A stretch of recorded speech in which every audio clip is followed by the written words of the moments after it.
السلام عليكم ورحمه الله وبركاته. ازيكم عاملين؟ ان شاء الله تكونوا بخير وصحه وسلامه. رجعت لكم فيديو جديد، معكم محمد عبد الله. من اللحظات انتهى مباراه السيتي والريال، المباراه اللي حرفيا الريال والسيتي كسروا الملعب على دماغ بعض 3 اهداف ل3 اهداف.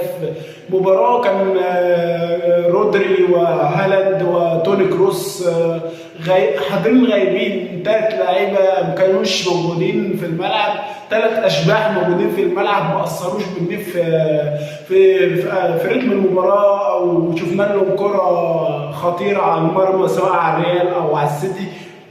صواريخ من كده الجهتين، فالفيردي او جفارديول او فيل فودن. الجون بتاع فيل فودن يعني صاروخ بمعنى الحرفي، يعني لا لون على ال3 اهداف اللي دخلوا فيه، يعني 3 اهداف صواريخ، 3 اهداف مدرسه. الهدف الاول لبرناردو سيلفا لعب الكره عرضيه، يعني الحارس اصلا ما كانش باصص للزاويه دي، كان باصص للعيبه اللي المفروض ان برناردو سيلفا يلعبها عرضيه فحد هيطلع عليها، كان ده اللي كان منتظر، وكان فاجئ الكل بان هو عمل كيرف من تحت عرضيه دخلت في الحارس، خبطت في ايده ودخلت 1-0 للريال في الدقيقه 2. يعني جول مبكر جدا، لكن الريال قدر يرجع يتعادل في الدقيقه 12. كرة يعني ما فيهاش امل ولا فيها ريحه الخطوره من كامافينجا بيشوط بعزم ما فيه، يعني الوهله الاولى تقول الكرة طالعه، لكن الكرة بتخبط في جزء مدافعين ولا جزء لعيبه من الريال والسيتي، بتخش جون يعني بمنتهى الحظ اللي في الدنيا. يعني انت بتتفرج على الجون الاولاني والجون الثاني للريال، يعني حاسس ان انشيلوتي قبل ما يخش الملعب مصلي العشاء والتراويح ومصلي قيام الليل وقارع اديه سين، وبص ختم القران 3 مرات قبل ما يخش الماتش. نيجي للدقيقه 14 للهدف الثاني للريال عن طريق رودريجو كان اخطر لعيب في الريال، يعني اخطر من فينيسيوس اللي يعني شفناه في كام لقطه بيتنرفز، واللاعب يرجع يحط نفسه في مظلمه ان هو بيتعامل معاه كده عشان هو اسود وما الى ذلك، لكن رودريجو بيخش ويعني جون غريب وعجيب وفيه كميه توفيق كبيره جدا. ما ننكرش برضه المجهود اللي عمله رودريجو، لكن فيه كميه توفيق في الجون ده رهيبه. يعني بنتكلم ان هو خدها وجري بيها قصاد جوز مدافعين، الراجل حطها ببطن رجله ركنها، الكوره خبطت في اورتيجا وراحت في الجون برضه. يعني المفروض ان الكوره زي دي خبطت في الحارس المفروض تطلع، لا دي رجل الحارس عدلتها راحت بكيرف في قلب الجون بكل هدوء وسلاسه. طبعا نرجع للنتيجه 2-1. الشوط الثاني في الفودن، يعني كوره فيها كميه حرفنه وقوه، يعني شبه جون رودري في بايرن ميونخ السنه اللي فاتت. كوره ار2 في البعيده بزاويه ميته، يعني لا تقول لي لا كورتوا ولا نوين ولا نوير ولا اي حد يعرف يجيب كوره زي دي. في الفودن يعني لعيب مظلوم مش واخد حقه خالص في الدوري الانجليزي. لاعب تخيل ان ده لاعب دكه في مانشستر سيتي، لاعب يعني احنا عمالين شغالين مقارنه بين فينيسيوس وساكا ومش عارف مين وناسيين في الفودن. يعني لو استمر على المستوى ده لاعب له مستقبل كبير جدا.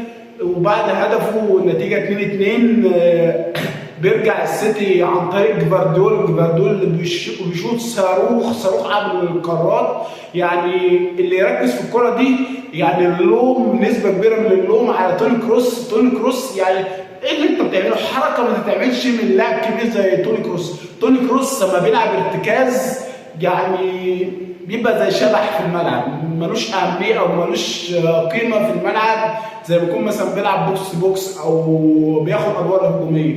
للاسف توني كروس من اول ما بدا الماتش لحد ما طلع ملوش اي مساهمات تهديفيه او دفاعيه، لا مساهمات هجوميه ولا دفاعيه.